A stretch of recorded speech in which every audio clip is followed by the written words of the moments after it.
Hello everyone, welcome to Vishal academy. और आज इस वीडियो में हम लोग बात करने वाले हैं लाचित बरफुकन के बारे में। बरफुकन के बारे में पूरी विस्तार से मैं आप लोगों को बताने वाला हूँ कि लाचित बरफुकन कौन थे और लाचित बरफुकन के बारे में हमको जानना क्यों आज बहुत ज़्यादा इंपॉर्टेंट हो रहा है। उनके एक तरीके से आप बोल सकते हैं उनकी बायोग्राफी पूरी तरीके से मैं आप लोगों को आज बताने वाला हूँ, ठीक है।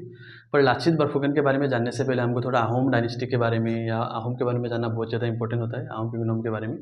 क्योंकि दोस्तों अहोम का जो टाइम पीरियड था उसी के बीच 17वीं सेंचुरी में लाचित बरफुकन ने सरायघाट का वार किया था। सरायघाट का जो बैटल था उसमें उन्होंने अहोम को मतलब जिताया था मुगल के खिलाफ, ठीक है। और मतलब अहोम को आज के जो नॉर्थ ईस्ट का जो आप भाग कह सकते हो या आसाम में आने से मतलब उनको रोका था। तो इसीलिए सरायघाट का वार बहुत बड़ा एक वार था और पूरी तरीके से विस्तार से बताऊंगा मैं लास्ट में आपको। तो थोड़ा सा पहले अब हम अहोम के बारे में जान लेते हैं दोस्तों। अहोम डायनेस्टी का या अहोम किंगडम का इस्टेब्लिश किया था सुकाफा ने किया था 1228 में। और ये उन्होंने मतलब सबसे पहला उन्होंने सराइदो में इसका कैपिटल एज ए कैपिटल हिसाब से लेकर उन्होंने मतलब कि शासन शुरू किया था, ठीक है। और 17वीं सेंचुरी में सरायघाट का वार हुआ था, जैसे कि मैंने आपको बताया। इसी टाइम पीरियड के बीच में मतलब कि ऑलमोस्ट उन्होंने 600 ईयर आज के जो नॉर्थ ईस्ट है आसाम में शासन किया था। और उसमें से जो 17वीं सेंचुरी मतलब उन्होंने 13वीं सेंचुरी से लेकर 19वीं सेंचुरी तक उन्होंने शासन किया था आज के नॉर्थ ईस्ट में। तो उसके जो 17वीं सेंचुरी है उसमें सरायघाट का वार हुआ था 1671 में हुआ था। और ये हुआ था अहोम और मुगल के बीच में, ठीक है। उन्होंने ऑलमोस्ट 600 ईयर शासन किया था, मतलब 1228 से लेकर 1826 तक किया था, ठीक है। जब तक यंडाबू संधि नहीं हुआ था तब तक। आफ्टर यंडाबू संधि मतलब ब्रिटिश के हाथ में चला गया था आसाम का शासन, या अहोम का जो शासन था वो उसका अंत हो गया था।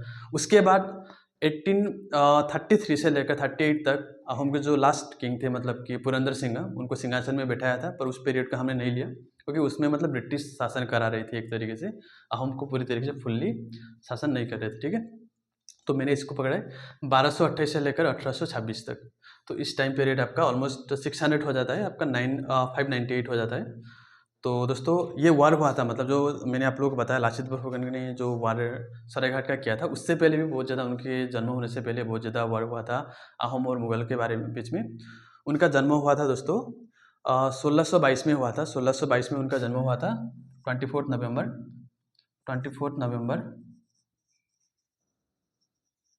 1622 में उनका जन्म हुआ था। और उनके जन्म होने से पहले से ही मतलब मुगल और अहोम के बीच में कॉन्फ्लिक्ट हो रहा था, या एक तरीके से आप कह सकते हैं बैटल कुछ हुआ था। जैसे कि 1615 में स्टार्टिंग था, मतलब 1615 में सबसे पहला उनके बीच में वार या बैटल हुआ था।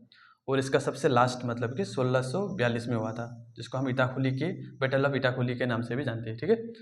इस टाइम पीरियड के बीच में 1671 मतलब कि 1671 में सरायघाट का वार हुआ था, जो सबसे बड़ा था। और इस वार के बारे में पूरी तरीके से मैं आप लोगों को विस्तार से बताने वाला हूँ थोड़े से टाइम बाद। तो लाचित बरफुकन का दोस्तों जन्म हुआ था जैसे कि 24 नवंबर 1622 में हुआ था। और उनका फादर का नाम था मोमाई तामुली बरुआ। वो एक अहोम के जो रूलर थे, अहोम डायनेस्टी के टाइम में वो एक बड़े एक पद में थे, मतलब ऑफिसर थे वो, ठीक है, मिलिट्री लीडर थे वो। तो उसके बाद जैसे कि मैंने आप लोगों को बताया उनका जन्म होने से 6 से 7 साल पहले एक फर्स्ट अहोम और मुगल के बीच में एक कॉन्फ्लिक्ट हुआ था या वार हुआ था, जिसको हम बैटल ऑफ समधारा के नाम से जानते हैं, जो हुआ था 1615 में हुआ था। जैसे कि लाचित बरफुकन का जन्म हुआ था 1622 में, मतलब उनका जन्म होने से 7 साल पहले हुआ था बैटल ऑफ समधारा, ठीक है। यह था first war between Mughal and Ahom. और इसमें इसमें मतलब इंपॉर्टेंट रोल था उनका फादर मोमाई तामुली बरुआ का, ठीक है। वो एक आर्मी चीफ थे, या मतलब कि आर्मी लीडर थे, ठीक है। उन्होंने लीड किया था यहाँ पर, ठीक है। यहाँ पर मैंने लिख दिया है। तो इसके बाद दोस्तों बहुत ज़्यादा वार हुए, मतलब आप बीच में 5 से 6 वार हुए इनके बीच में, ठीक है। ऐसे करिए आपका वार, बहुत ज़्यादा वार हुए या कॉन्फ्लिक्ट हुआ छोटा मोटा। पर उसके बाद एक घिलजारी घाट का मतलब संधि हुआ था उनके बीच में 1663 में, जो हमारे लिए बहुत ज़्यादा इंपॉर्टेंट होता है क्योंकि ये बहुत ज़्यादा कॉम्पिटिटिव एग्जाम में आता रहता है। ये हुआ था मुगल के तरफ से मिर्जुमला था, और अहोम के तरफ से उस टाइम के राजा मतलब जयदर सिंह के बीच में हुआ था ये ट्रीटी। और इस ट्रीटी के मुताबिक अहोम को बहुत ज़्यादा गोल्ड, एलिफेंट और भी मतलब बहुत ज़्यादा सेना उनको देना पड़ा था, मुगल को देना पड़ा था, ठीक है। ये एक तरीके से बोल सकते हैं कि आपको इस ट्रीटी में मतलब मुगल का बहुत ज़्यादा बेनिफिट हो रहा था और अहोम को इतना ज़्यादा नहीं हो रहा था, मुगल को बहुत ज़्यादा हो रहा था, ठीक है।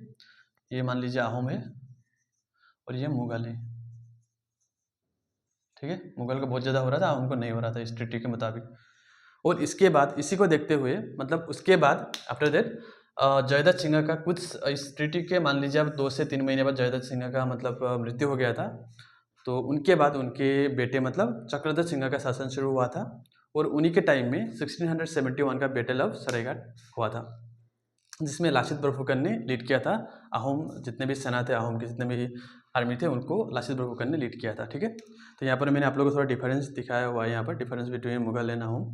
यहाँ देखिए मतलब यहाँ पर लासित बरफुकन ने लीड किया था अहोम सेना को और राजा राम सिंह ने किया था मुगल सेना को। राजा राम सिंह आमेर के राजा थे। ठीक है, वो मुगल के अंडर में आते थे। तो मुगल का जो औरंगजेब थे, उन्होंने राजा राम सिंह को अहोम पर अटैक करने के लिए भेजा था, मतलब बहुत ज़्यादा सेना के साथ। जैसे कि हम देख सकते हैं आप 80,000 से लेकर 1 लाख तक उनका सैन्य थे, उनके बीच में फौज थे उनके। ठीक है, और अहोम के तरफ इससे देख लीजिए आप 4,000 से लेकर 5,000 सेना थे, जो अगर हम इसके कंपेयर करें, मतलब अगर डिफरेंस देखें, मतलब एक रेशियो अगर हम निकालें तो बहुत ज़्यादा डिफरेंस हो जाता है इसमें। ठीक है, और अहोम के पास मतलब छोटे छोटे नाव थे, आप कह सकते हैं, आप छोटा जो शिप होता है वो थे, जो हम यूजुअली यूज करते। और उस टाइम में जो मुगल आए थे, मतलब आसाम में आए थे, ब्रह्मपुत्र के थ्रू आए थे, या इस तरफ से आप बोल सकते हो कि लैंड के थ्रू आए थे।